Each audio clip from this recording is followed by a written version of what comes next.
Have you ever found that you had a jewelry finding you really liked the shape and style of, but it wasn't the color or finish you wanted? In today's video, I'm going to show you a simple way you can change up the colors and finishes of any of your jewelry findings and make them perfectly match your projects. Hi there, Sandy here. Welcome to another jewelry making video at keepsakecrafts.net. So recently I purchased on Amazon a whole bunch of chandelier earring findings.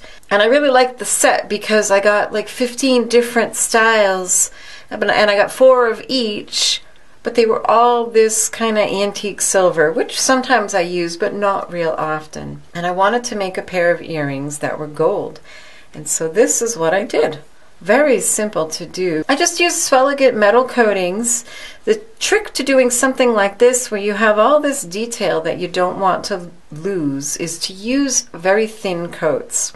So I used 3 very thin coats on these chandelier findings. And don't despair. At first it'll seem like the paint isn't going to cover the metal at all. It kind of beads up and the first 2 coats look terrible. By the time you get the 3rd coat on, it looks good. Just keep them nice and thin. Make sure to clear out all the holes and spaces every time. Once I had the 3rd coat on, I then put another very thin coat of the colorant on and then added the patina. And you let that sit for as long as you want. I didn't really want a strong patina. When you're done, you rinse it with water. And then to make it even more subtle and kind of recede in the background, you very lightly go over the top with more of your metal color. And what that does is it leaves the patina just in the cracks and crevices. And what a dramatic difference from this bright silver finding to this antiqued kind of crusty looking one. Because it was a little dull looking and I wanted to protect it from wear, I did go over it afterwards with a Ranger glaze that gave it kind of this satin look, which I thought looked better. So you can do this with just about any findings you have in your stash. The Swelligent paints come in lots of different colors. And there's a link to how to use those in the upper right here. I've done a whole video on using the Swelligent paints and patinas. So then once I finished getting my findings the way I wanted, I pulled out a whole bunch of beads mostly from my recent bead box orders. Czech glass beads. Let's see, we've got Aztec gold, which I think is cool, and then some chartreuse, some black, red. I was just looking for sort of fall colors. We're heading into fall now. So I thought just some not quite so summery, a little bit more fallish colors. But I wanted to design some long dangles, and because this is in a V design, I wanted the colors of the dangles to kind of chevron as well.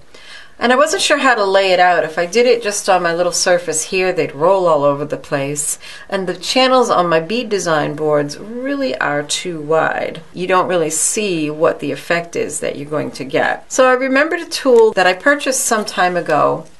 This is a bead mat and it's sticky. And the idea is that if you're traveling with beads, that you bring this mat and then they wouldn't roll all over the place.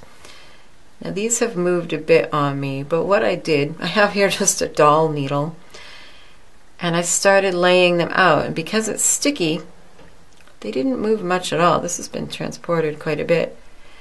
And now I can really get an idea of how the dangles are going to work. So I just took some of my beads to kind of decide what configuration I liked. So this is a good tip. I didn't really love using this particular bead mat for beading. It was sticky. I'd put my hand on it and it would stick and it felt kind of gross, and I just really didn't like it for that purpose. And also it was a little trickier to pick up the beads, as you can imagine, because they were stuck down. So like I said, I didn't love it for the purpose that they stated it for, but for designing maybe something a little bit more closely spaced, I thought it was really great. And then using the needle is a great way to move the beads about and position them so that you really see just what your design is going to look like. I really love this matte Aztec gold, the 3mm Czech fire polish beads. I'll have links to as many of these as I can find links to at my blog post. If you're interested in the supplies, you should always just click on the link in the upper right of the video. Those are called the cards, and there will always be a link to my blog post with a supply list and product links. I love doing it this way because I could really see which did I prefer, the one with a bit more red, the one with a bit more green. Could even take my finding and put it on there and see which I preferred, and they both look good, but I think I prefer the one with a bit more red. I also pulled out to play with some of these leaf dangles, which I've had for ages. I think they came from Blue Moon Beads. And I love the idea of using these, but I'd already made the dangles quite long, and I thought this just added a bit too much to it. But if you're going way over the top, I think they would look great. And these you could just attach with jump rings. But I decided not to do it that way. Instead, I just made the last bead, these Aztec gold beads, my dangle at the bottom. In fact, I'll show you right here. This is a completed earring, and all you need are some small ball head pins like these, and then you make dangles with your bottom bead by making a loop, and then some eye pins and string the rest of your beads on and make a loop at the top. Now here's a tip for you. Let's see if I can make this do it. Oh, see, now it's behaving nicely. There it goes. See how it's kind of like stuck? That's because my loops are a little small. I used my 1.5 millimeter looper to make those loops. And I think I'm going to go back and do them all with the 3 millimeter looper. And that way they will dangle quite freely in there. So I'll just string these on, not this bottom bead, because that's going to go on its own dangle, as these are. But I'll string on the rest of the beads. So I really like the idea of using this sticky mat for something like this, keeping them all in order and being able to visualize. And if you're like me and kind of a klutz and things tend to get crashed into and knocked about, then they won't get messed up quite so much. Where is that hole? To use the looper tool, it works the exact same way as the smaller loop. It just makes a bigger loop. You can see the post here is bigger than this one. That's all there is to it. It just makes a bigger loop. And I think there's another one that does a 2.5 millimeter loop, I think. But this is wonderful. This is just perfect. Pop it on there.